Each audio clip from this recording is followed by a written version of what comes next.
Você, assim como milhões de pessoas, pode ter entendido errado o verdadeiro significado da cruz. Para quem já entendeu, esse vídeo vai parecer um tanto quanto óbvio, mas é importante ter um vídeo como esse aqui no canal, porque eu mesmo passei muitos anos da minha vida sem entender o verdadeiro significado do sacrifício de Jesus. Quando eu era criança para adolescente, a primeira igreja evangélica que eu conheci tinha um líder que não dizia abertamente que era neopentecostal, mas claramente ele flertava com o neopentecostalismo. Eu conheço essa igreja hoje em dia e ela mudou, não tá mais sob a liderança dele. E hoje sim essa igreja prega o verdadeiro evangelho de Cristo e é muito linda a obra que eles estão fazendo lá. Mas naquela época que eu era adolescente as coisas eram diferentes e eu tive uma visão muito distorcida acerca do evangelho. Basicamente eu via Jesus como uma ferramenta para realizar meus sonhos, para eu ter prosperidade, saúde e até mesmo ser glorificado nessa terra. Sabe aquela música da Vitória com sabor de mel? Era basicamente isso que eu ouvia na maior parte das pregações. Tanto é que por muito tempo eu achei muito estranho Jesus ter morrido na cruz. Como assim? Se Deus é todo-poderoso, criador do universo e governa sobre tudo, por que Jesus teria que morrer na cruz para me dar coisas materiais nessa vida? Essa conta não fechava. E realmente essa conta não fecha mesmo. Se o objetivo da cruz fosse abrir portas de emprego, te dar carro novo, saúde e prosperidade, não faria o menor sentido Jesus ter que morrer nela. Por que Deus, sendo todo-poderoso, precisaria se submeter a isso? Foi só depois de muito tempo que eu já tinha saído dessa igreja que eu conheci o verdadeiro evangelho. Só aí que eu fui entender que Cristo não morreu na cruz para que eu tivesse uma vida próspera aqui nessa terra, mas sim para mudar o destino eterno da minha alma. Porque como Paulo diz em Romanos 23:3, todos pecaram e estão destituídos da glória de Deus. Esse era o grande problema da humanidade que Jesus veio resolver na cruz. Todos pecaram. Nenhum homem sequer foi capaz de viver uma vida digna de salvação. Nenhum de nós nasceu, viveu a vida toda sem cometer pecado e morreu merecedor de ir para o céu, a não ser o próprio Jesus. O que cada um de nós merecia era sofrer a ira de Deus para todo sempre porque nós escolhemos o pecado. Paul Washer diz que nós deveríamos tremer as pernas e arrepiar cada fio de cabelo do nosso corpo toda vez que ouvíssemos a frase Deus é justo. Porque se Deus é justo e nós somos pecadores, seria perfeitamente justo que sofrêssemos a ira de Deus para todo sempre. E a ira de Deus não é qualquer coisa. Quando Jesus está próximo do dia da sua crucificação, ele sobe ao jardim do Getsêmani para orar. E a Bíblia conta que Jesus estava extremamente angustiado. Ele chega a dizer que a sua tristeza era capaz de matá-lo. Lucas conta que o seu suor escorria como gotas de sangue caindo no chão. E Jesus ora ao Pai pedindo para que, se possível, Deus afastasse dele aquele cálice. Todavia fosse feita a vontade do Pai. Você sabe o que continha esse cálice? Que era capaz de angustiar até mesmo Jesus? O que assustava Jesus não era a cruz. Não eram os pregos que seriam colocados em suas mãos. Não era a dor que os soldados romanos causariam a ele. Afinal, depois de Jesus, muitos cristãos foram crucificados. E eles iam para a cruz de cabeça erguida e alegres por guardarem a sua fé, porque estavam morrendo por amor a Cristo.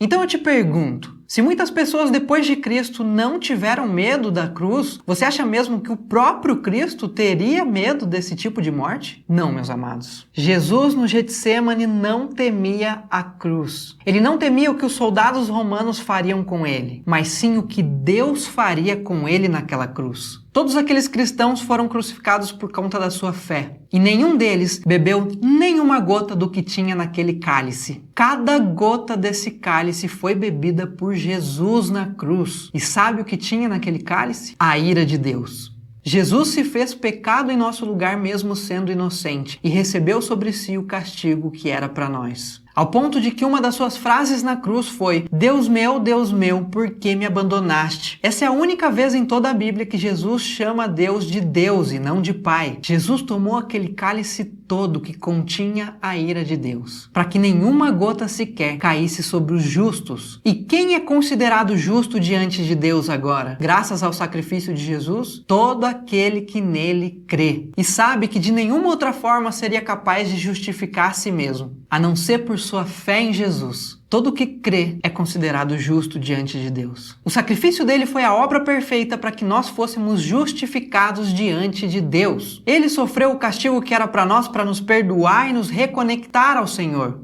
para que agora também nós possamos chamá-lo de Pai. Jesus veio para te dar uma vida eterna ao lado dele. E agora sim, essa conta fecha. Ainda que você viva a vida mais miserável aqui nessa terra, como o mendigo Lázaro viveu, Se você crê em Cristo e foi salvo por Ele, você tem o maior tesouro de todos. É exatamente por isso que nós nos alegramos. É por isso que Paulo diz em Filipenses 1:12: sei o que é passar necessidade, sei o que é ter fartura. Aprendi o segredo de viver contente em toda e qualquer situação, seja bem alimentado, seja com fome, tendo muito ou passando necessidade. Tudo posso naquele que me fortalece. Sabe por que Paulo diz isso? Porque independente das dificuldades que alguém sofra nessa terra, nada pode tirar dele a salvação. Nada anula o sacrifício que Cristo fez naquela cruz. Paulo entendeu a obra de Cristo e isso trouxe para ele a verdadeira alegria, a verdadeira satisfação, a paz que excede todo entendimento. Amém?